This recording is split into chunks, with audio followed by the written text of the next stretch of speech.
It's morphin time. Pterodactyl.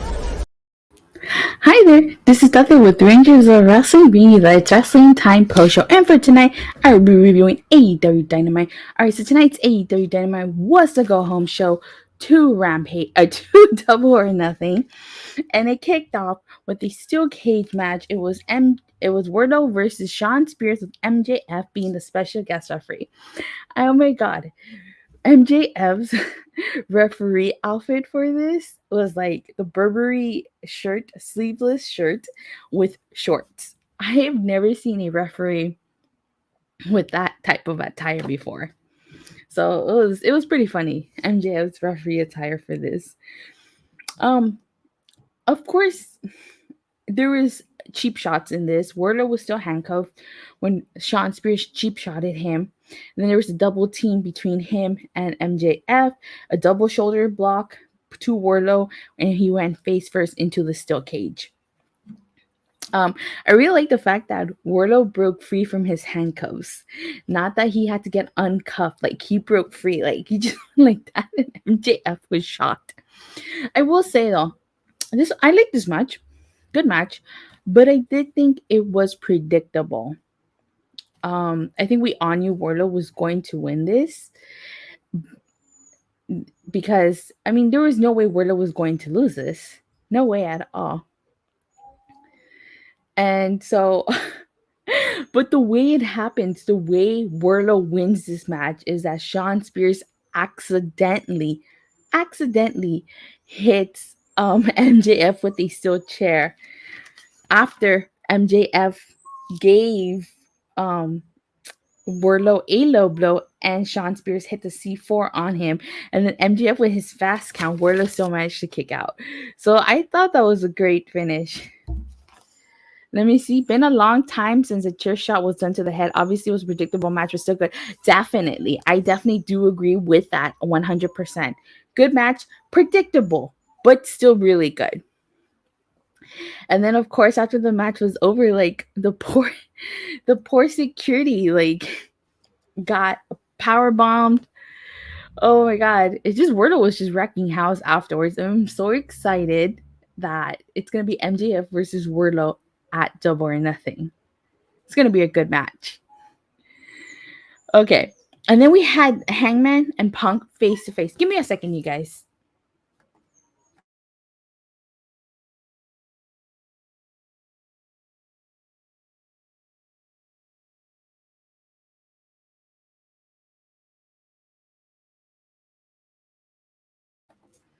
I do apologize. My dog was like crying, whimpering, I should say. All right, so then we had Hangman and Punk face to face. So basically, this was a good segment between both of them.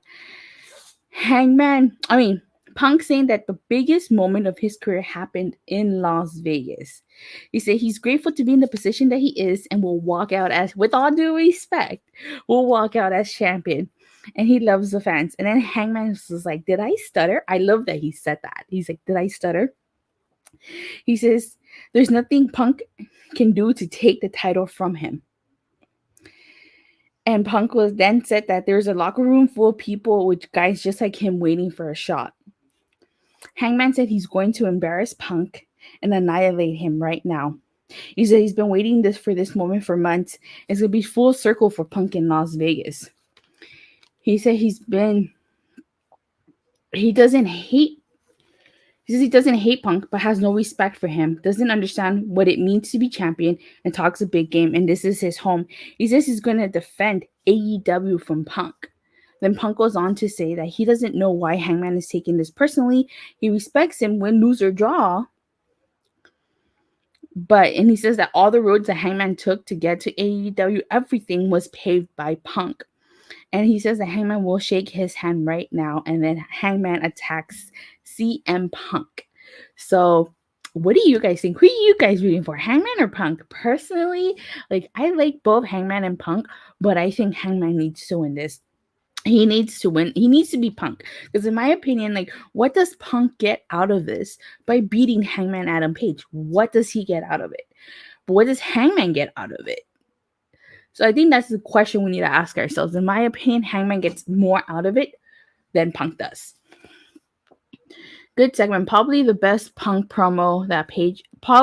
Good segment, probably the best promo that Page cut on Punk. Yeah, definitely. But like I said, very good segment. They really sold their title shot, their title match. They really did, and I cannot wait. I do have something to say about Double or Nothing, but I'll say it at the end. Then afterwards, we get Eddie Kingston and John Moxley versus Private Party. I don't know about you guys. Maybe it's the Power Ranger fan in me, but freaking Mark Quinn looking like the Red Samurai Ranger with that attire he has on. So this, I honestly feel bad. Feel very bad for Private Party. I really do. Because they haven't, I don't want to say they haven't done anything of relevance, but it's just to me that it seems that way. They have not done really, like, what have they done since? They're just kind of like floating around in with the AFO, and it sucks because they were a good tag team.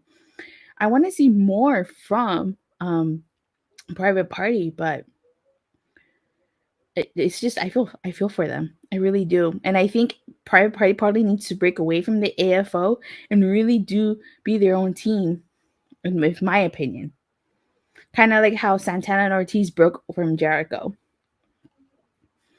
So at the end of this match, which Eddie Kingston and John Moxley won, the Jericho Appreciation Society attacked, and then Brian, Santana, and Ortiz also came out.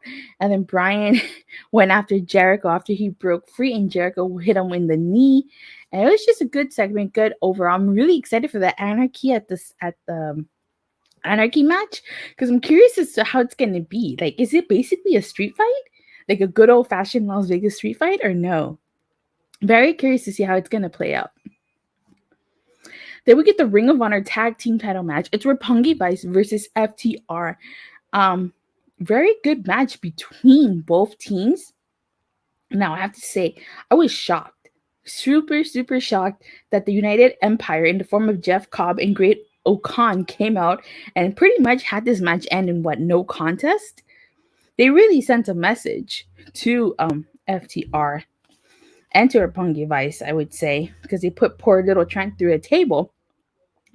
So to me, this actually makes sense, and it doesn't just come out of nowhere. It makes sense because they're going to do the Forbidden Door in June, so you might as well start building towards that. So I'm very curious to see if we're going to get the United Empire versus FTR at the Forbidden Door. I think this is the start of the build to that, if you ask me. So this is how you do a no contest, people. This is how you do a no DQ. This is how you do it.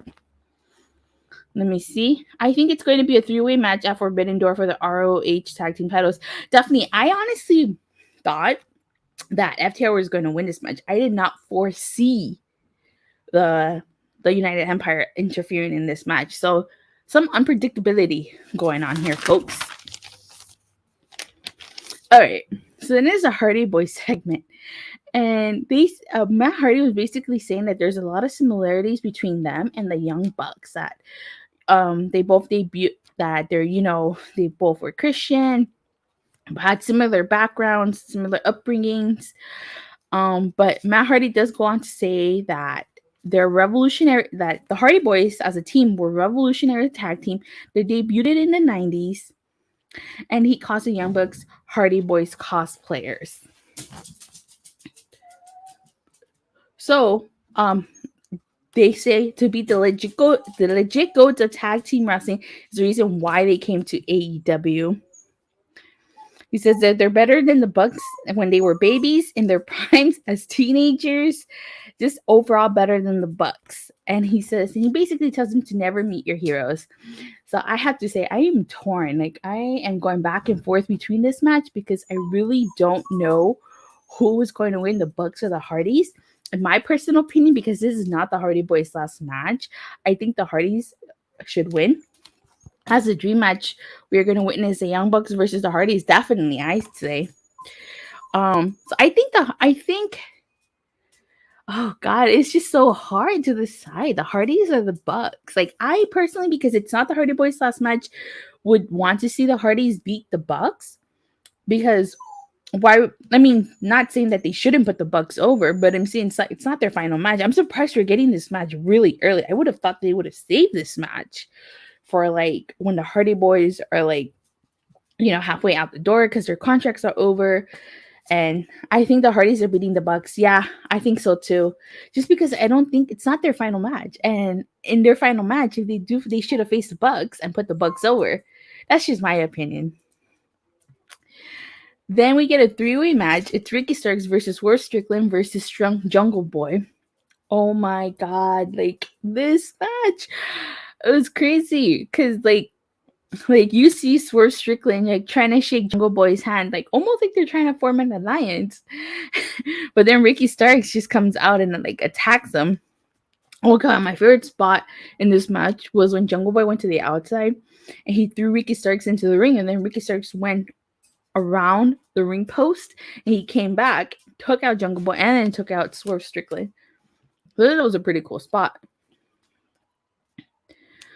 So oh my God. Then there's that double underhook to Swerve by Ricky Starks. That was pretty cool.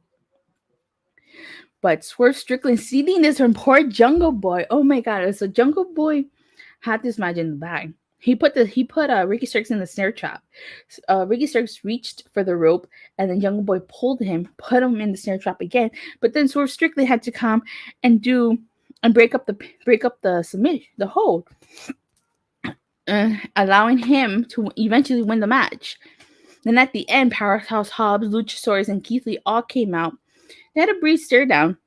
And then Lee, oh my God, Keith Lee, surprise, hooking out Powerhouse, Hobbs, and Luchasaurus.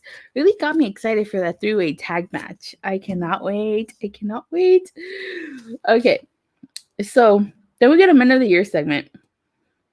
Dan Lambert basically saying that he's got every title maker in his contact. So he basically said he's going to get a custom title made for Scorpio Sky, and it's going to be presented to him on Rampage. And I'm very curious to see how the custom title looks like, because I don't know. He said it's to Scorpio Sky style. So I'm very curious to see what it looks like and how it looks like, and what's going to happen to the TNT title going forward if Scorpio Sky loses that title. Then we get, let's see, Keith Lee did that nice flip to take out Luchasaurus and Hobbs. Yeah, he did. Then we get a Thunder Rosa segment. I really like this promo that she said. She said that she wants everybody to see her face, and she noticed how she doesn't have face paint on, which is very detailed, like very a key detail, because she says she wants everybody to look at her face, like her face when she doesn't have the face paint on. So I thought that was a really good detail. She says she's worked very hard for this and has never complained. She says Deeb is not champion material, and she, instead of pointing the fingers at companies, she should point the finger at herself. And she basically says she's la mera. But I don't know if this was a botch or if this was, I don't know what happened, but Thunder Rosa stopped talking, and then her music played, and then she continued talking again. So I don't know if that was a botch, if it was intentional, but I feel like I like Thunder Rosa. I also like Britt Baker, but I just feel like Thunder Rosa isn't getting the same treatment that Britt Baker is getting. Like Britt Baker got a lot as champion, and I just don't think Thunder Rosa is getting that equal opportunity. And she should, because she is champion, and I think that she should defeat Serena Deeb at Double or Nothing. I really hope Thunder Rosa doesn't have a short title reign. She doesn't need to have a long title reign, but she should have a decent run as champion, and she deserves the spotlight because she is a champion. Again, I'm not saying that to take a shot at Britt or anything, because I like Britt Baker, but I'm just saying Thunder Rosa is a women's champion, and she deserves a spotlight too. Then we get the first Owen Hart match of the night. Is the Owen Hart Foundation women's semifinal match. It's Toni Storm versus Dr. Britt Baker, D.M.D. Let me see. I like this promo from Thunder Rosa. I feel like she's not getting the opportunity like Britt Baker did. Exactly, right? And she's the champion. She should have that same opportunity. I don't understand why, like, Her reign has felt so lackluster compared to Britt's. All right. So one key thing that I noticed here is that Britt Baker sent Jamie Hayter and Rebel back to the back. Like, so went at it alone. Toni Storm basically dominated Britt Baker until she got sent into the steel steps, courtesy of Dr. Britt Baker. Let me see. I saw someone online saying Britt is the Charlotte Flair of AEW, and there is no comparison. No, there's not. The minute Britt Baker wins the women's title 12 times, and she's constantly in the main event matches, and yeah, but she's not Charlotte Flair. So Jamie Hayter comes out mid-match, obviously to help Britt. So I don't know if the finish seemed a little kind of like rushed. Like it happened so fast. Like Britt basically did like a roll-up pin, and she grabbed the rope, and that's how she beat Toni Storm. Now, I know a lot of people were shocked that she beat Toni Storm, and because I honestly did think Toni Storm was going to beat Britt Baker. However, that begs into question who's going to win between Ruby Soho and Kris Statlander. I think that Ruby Soho will beat Kris Statlander, and so now it makes sense because you recall when Ruby Soho debuted, she debuted against Britt Baker and lost. So it makes sense that it would be Britt Baker and Ruby Soho, and with Ruby Soho winning, she gets to win back against Britt Baker. At least that's how I see it, and I think that's how it's going to go. I could be wrong, or I could be right. I don't know. I'll have to wait and see. But what do you guys think? Were you guys shocked were you guys shocked Britt Baker defeated Toni Storm? Were you expecting Toni Storm to win? Seems like almost everybody was expecting Toni Storm to win. And then in the main event, we get the Owen Hart Foundation men's. Let me see. The ref botched in the end that Toni Storm lost, while Britt had her win since her boyfriend is still in her tournament. The Owen Hart Foundation men's semifinals match. It's Samoa Joe versus Kyle O'Reilly. Like at the very beginning, it looked like Samoa Joe dominated Kyle O'Reilly here. But Kyle O'Reilly did get some offense, and I will say Ruby's going to win the tournament. I hope she does. But in the end, Kyle O'Reilly ripping off that athletic take from Samoa Joe. And I like to finish this match because Samoa Joe ended up winning because he put Kyle O'Reilly in the rear naked sleeper. And Kyle O'Reilly did not tap out. He did not tap out. He passed out. So that's good. They didn't make Kyle look weak in this finish. And then, of course, Samoa Joe, he wins, and Adam Cole comes out, and there's a stare down between Adam Cole and Samoa Joe. So now we know it's going to be Adam Cole Bay versus Samoa Joe in the finals of the men's Owen Hart Foundation. The women's is still to be determined. We'll find out on Rampage. So with that being said, overall solid show. Like this, let me see. Very physical match with Joe and O'Reilly. Glad that Joe is moving on and face Bay. Yes. This, let me see. Dynamite, 9 out of 10. This is how you do a go-home show. The purpose of a go-home show is to get you excited for the pay-per-view. Everything that happened on this show is related to Double or Nothing. Not one of these matches were random matches. None of them. They all had meaning behind them. Everything that happened was to build to Double or Nothing. And it seems like we're building also to the Forbidden Door. WWE needs to take notes on how to do a go-home show again. We'll find out next week when they do their go-home shows to Hell in a Cell. But the one thing I really did not like, it just left a bad taste in my mouth, was a Thunder Rosa segment. I feel like, again, I don't know if that was a botch, what was happening there, but I didn't like that. And for that, I cannot give this a perfect 10. I also too, the Wardlow match, greatest match, but it was still predictable. But I'm not going to count that against it because we knew Wardlow was going to win that. But just the Thunder Rosa segment, I have to give this an 8.5 out of 10. Just for that Thunder Rosa segment. If that wouldn't have happened, this would have been a Ty Dillinger, a perfect 10. But no, that just put that bad taste in my mouth. WWE equals Ghost News Home Show. So I do have an announcement. Okay, so I'm not going to review Rampage and SmackDown on Friday because I am going to go to AEW Double or Nothing this weekend. I'm so excited. I leave Friday, hence why I'm not doing the review. But I will do a predictions video to substitute that. So that should be out Friday. And I am going to AEW FanFest. I purchased a meet and greet. I'm not going to say who I'm going to meet because I want it to be a surprise.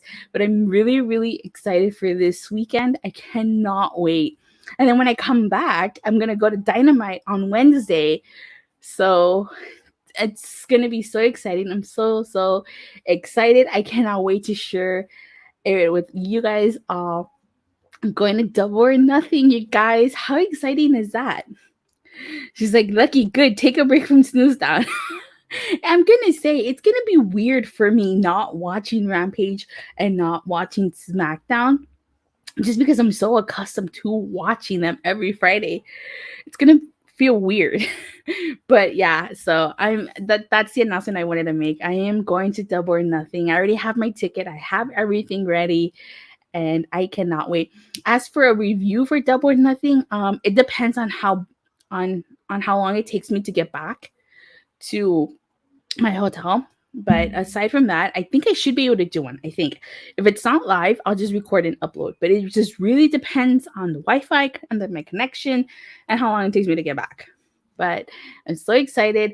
I'll probably do a vlog of my adventures. So I'm so excited, you guys. I cannot wait. But with that being said, thank you guys all so much for watching. Let me see. Missed the first hour of Double or Nothing due to work, so now reviewing it. Oh, that sucks. That really sucks. I'm sorry to hear that. But thank you guys all so much for watching and for your continuous support. Please don't forget to like and subscribe. I'll see you guys tomorrow after Impact Wrestling. Bye.